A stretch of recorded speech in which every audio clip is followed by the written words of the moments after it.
Why are some societies prosperous while others remain stagnant? This question lies at the core of the economic way of thinking, dating to the work of Adam Smith, writing in the late 18th century.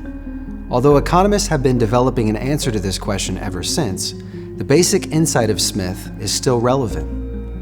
What Smith teaches us is that our prosperity ultimately results from mutually beneficial exchange. We get more of the goods and services that we value by specializing our production in producing what we think we do best and what we think will create the most value for others, while in turn using any income that results from our productive specialization to buy all of the other goods and services that we value from yet other specializers. Consider the countless groceries, clothing, healthcare, utilities that we regularly depend on, none of which we produce, none of which we might even have the slightest idea of how to produce.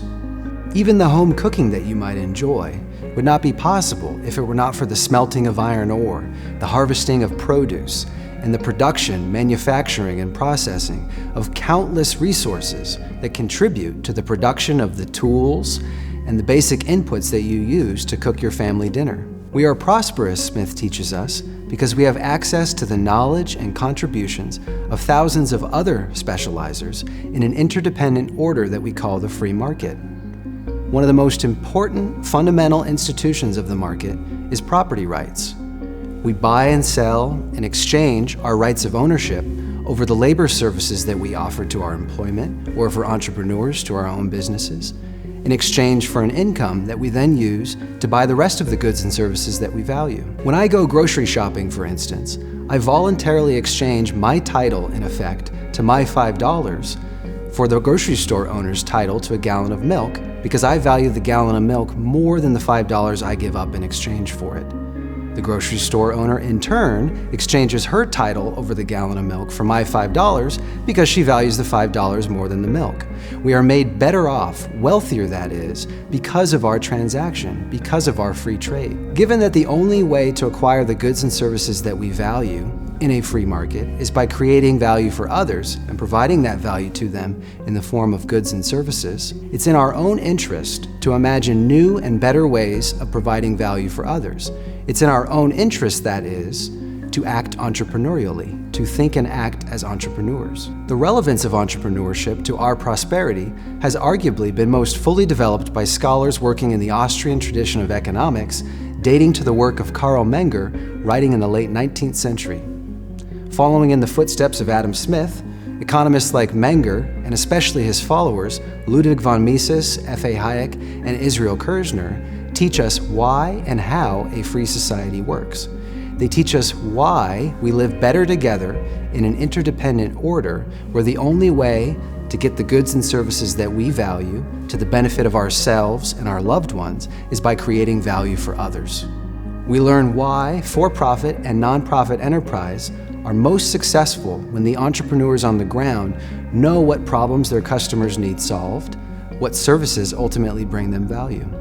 Entrepreneurship, understood as the creation of value for others, is thus a core theme among Austrian economists, a theme that enables us to understand how communities prosper, especially in the face of adversity. Consider, for instance, the role that entrepreneurs played in helping individuals cope with Hurricane Helene, which devastated western North Carolina in the fall of 2024. With over 30 centimeters of rain causing high river runoff, record-breaking flooding, over 100 lives lost, and an estimated $60 billion in damages, any prospect of recovery for the mountain region seems daunting. Nevertheless, individuals, businesses, and nonprofits have successfully provided aid to impacted communities, helping thousands begin recovering from the disaster. Their stories offer a sense for the vital role that entrepreneurship plays, not only during times of disaster, but in general in generating the prosperity that we often take for granted. A prosperity that thrives both in the face of adversity in the wake of disaster and during times of peace. Consider, for instance, the work of Jennifer Byland and Taylor Lunnan, a mother-daughter duo who are co-owners of Jimmy and Jean's Family and Entertainment Arcade in West Jefferson, North Carolina. Following the disaster, Jennifer and Taylor were surprised to learn that unlike many of their neighbors, they still had power, running water, some internet, and half a kitchen.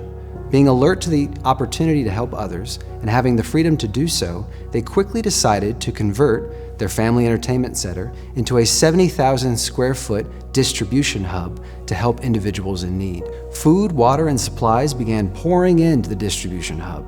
And within 5 days, Jennifer and Taylor had gathered donations from across 38 U.S. states. By also including a supply drop-off and pickup schedule on their Facebook page, a list of specific goods in demand, and a link to an Amazon page where donors could purchase specific products that varied in accordance with those in need, Jennifer and Taylor effectively organized a network of distribution, donations, and tailored aid to individuals in need, not only in North Carolina, but also in impacted communities in Virginia and Tennessee. In addition to clothing, warm blankets, and other household amenities, Jennifer and Taylor provided thousands of meals to those in need, including over 1,000 home-cooked Thanksgiving meals. All things considered, in the fall of 2024, over 10,000 families visited the distribution hub, with thousands of trucks making routine visits and supply pickups to ultimately give those to families without a means of leaving their home. Also consider the efforts of another nonprofit, Operation Airdrop, who helped communities and individuals in remote areas that were cut off due to flooding, roads being closed, and ultimately living in areas where FEMA couldn't immediately provide aid. All things considered, they provide 673 private jet flights and over 200 helicopter flights, ultimately delivering over 420,000 pounds of supplies across 50 drop sites, often in remote areas. They also helped 456 individuals in search and rescue operations and delivered 657 Starlink kits to help disconnected communities get back online. Having completed the flying portion of their mission, once the roads were cleared, they ultimately trucked in over 700,000 pounds of supplies as winter approached, providing such valuable things as RV trailers, heaters, things of that nature. Stories like Jimmy and Jean's and Operation Airdrop point to the dynamism of entrepreneurs who are embedded in the communities they serve. Retail outlets, small mom and pop shops, church associations, they might lack the bureaucracy, administration, or funding of a large government agency like FEMA, but they arguably make up for it in terms of their ability to adapt to local situations, arguably which large government bureaus, although often well-meaning, simply cannot cope. In their Austrian Economic book on local entrepreneurship following disaster, Virgil Storr, Stephanie Hafley, and Laura Grube describe entrepreneurs as, quote, agents of social change, that is, actors who notice opportunities and move to exploit those opportunities to change the world. Acting entrepreneurially, individuals are, as they put it, creative, innovative figures who utilize their positions, experiences, and resources to identify opportunities and drive social change, as they put it. An entrepreneur in the Austrian tradition is someone who copes with uncertainty in either a for-profit or nonprofit setting while transcending the status quo. Entrepreneurship stands in sharp contrast to bureaucracy. As bureaucrats, Storr and his authors explain, individuals are, quote, rule-following figures who sustain rather than challenge the status quo.